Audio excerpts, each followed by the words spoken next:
ये हमारे लिए बड़े खुशी की भी बात है और गर्व की बात है।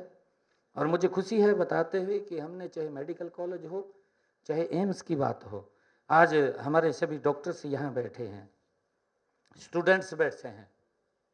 2014 से पहले हमारे देश के अंदर अगर हम देखते थे, 2014 से पहले 5 एम्स थे, 1998 से पहले 1 एम्स था। आप सबको ध्यान है। हमारे अटल बिहारी वाजपेयी जी आए, उन्होंने आकर के 4 एम्स दिए। नरेंद्र मोदी जी ने आकर के इन 10 वर्षों में देश के अंदर हमारे 24 एम्स फंक्शनल हैं और आने वाले समय के अंदर ये संख्या जो गति से बन रहे हैं, ये 32 के ऊपर चली जाएगी। लगातार ऐसे लोगों को जो स्वास्थ्य सुविधाएं हैं गति से देने का काम ये नरेंद्र मोदी की सरकार ने किया है। एक मिशन मोड के अंदर काम किया है। हम देखते हैं उसके अंदर कि लोगों को सुविधाएं मिलनी चाहिए। हमारे हरियाणा के अंदर अगर हम बात करें, हमारे हरियाणा के अंदर बाडरा के अंदर कैंसर एम्स, उसका एक विभाग, जो दिल्ली एम्स है उसका एक विभाग कैंसर का हमारे बाडरा हरियाणा झज्जर के अंदर खड़ा हुआ है। माजरा के अंदर अगर हम देखें, रेवाड़ी के अंदर एक एम्स, उसकी आधारशिला पिछले वर्ष आदरणीय प्रधानमंत्री जी ने रखी है, गति से बन रहा है। लगातार एम्स, लोगों को स्वास्थ्य सुविधाएं मिले, उसको लेकर के हमारी सरकार कर रही है। और मुझे खुशी है, हमने कुरुक्षेत्र के अंदर भगवान श्री कृष्ण आयुष विश्वविद्यालय, वहां पर उसका काम चल रहा है, क्लासें चल रही हैं। आयुर्वेदा के अंदर हम लगातार स्वास्थ्य सुविधाओं को लेकर के आगे बढ़ाने का काम हमारी सरकार कर रही है।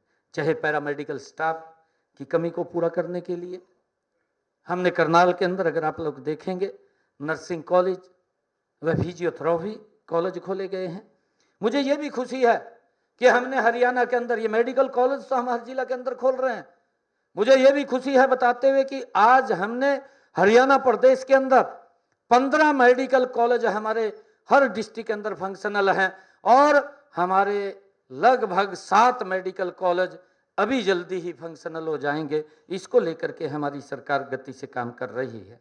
और एक हमारे करनाल के अंदर अगर हम देखें, पंडित दीनदयाल उपाध्याय मेडिकल यूनिवर्सिटी, वो करनाल के अंदर उसका जल्दी ही उद्घाटन होने वाला है। आदरणीय प्रधानमंत्री जी जो ही समय देंगे तो उस मेडिकल यूनिवर्सिटी का भी हम उद्घाटन करेंगे। इतनी गति से हमने पिछले 10 वर्षों में काम किया है। हम ये भी देखते हैं कि हमारी बेटियां, क्योंकि मैं कई बार मैं कॉलेज के अंदर गया, कॉलेज के अंदर मैं गया तो वहाँ बेटियों ने मुझे कहा कि वो बड़ी भावुक हुई, ग्रामीण क्षेत्र के अंदर कॉलेज खुला, बेटियों को पढ़ने के लिए नहीं, क्योंकि दिक्कत होती थी, बाहर नहीं भेज सकते थे। अगर कॉलेज दूर होता था, बेटी की पढ़ने की इच्छा होती थी कि मैंने पढ़ना है, परंतु माँ बाप उस मजबूरी के आगे उसको नहीं भेज पाता था। कहीं तो भेज देते थे परंतु कहीं नहीं भेज पाते थे। भेजते, हमारा जो कल्चर था ग्रामीण क्षेत्र का इस प्रकार का कल्चर था। परंतु हमने एक मिशन मोड में काम किया। मनोहर लाल जी ने कहा कि पूरे हरियाणा का रोड मैप बनाइए और रोड मैप बना करके हर 20 किलोमीटर के ऊपर हमारी बेटियों को कॉलेज मिलना चाहिए। और मुझे खुशी है इस बात की, मिशन मोड के अंदर हमने इस एजुकेशन के अंदर काम किया है।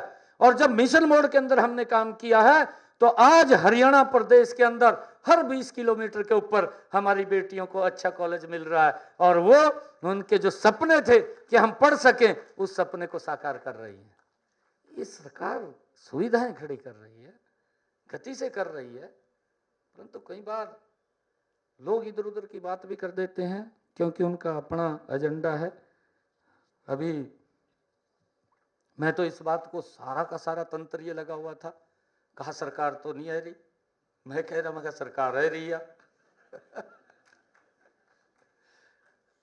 सारी तंत्र खराब हो गया था। मैंने कहा, मैं सरकार आ रही है।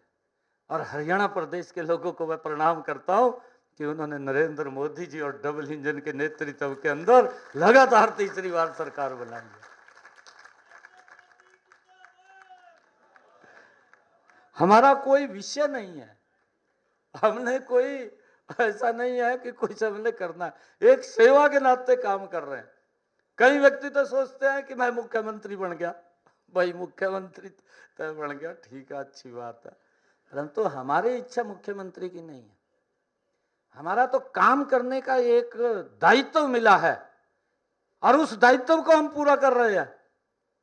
आदरणीय नरेंद्र मोदी जी कभी नहीं बोलते कि मैं प्रधानमंत्री बनाऊं, प्रधान सेवक बनाऊं, ये बात बोलते हैं, प्रधान सेवक बनाऊं। जिम्मेवारी दी है ना, देश ने जिम्मेवारी दी है, एक व्यवस्था है, उस जिम्मेवारी के निमित्त काम करना है, मुख्यमंत्री नहीं बनना, हमने काम करना है, काम की जिम्मेवारी मिली है, काम कर रहे हैं ना, कोई इच्छा नहीं है। और तभी मैं बोलता हूं, कोई व्यक्ति आए हरियाणा प्रदेश का, अरे इमरजेंसी अगर किसी को पड़ गई, फोन में अगर आप लोग देखते होंगे, मैं आज भी फोन से उठाता हूं, लोग मेरे को आके बोलते हैं कहा पहला मुख्यमंत्री है जो फोन उठाता है, परंतु बिजी होता हूं, कई बार नहीं उठा पाता फोन, कई बार उठता भी नहीं, परंतु रात के भी अगर 2 बजे फोन बजता है तो फोन मैं स्वयं उठाता हूं, और इसीलिए उठाता हूं भी किसी को कोई इमरजेंसी ना हो जाए। इमरजेंसी होगी तो उसका हम क्या हेल्प कर सकते हैं, हमारी जिम्मेवारी है, हम उसकी हेल्प करेंगे।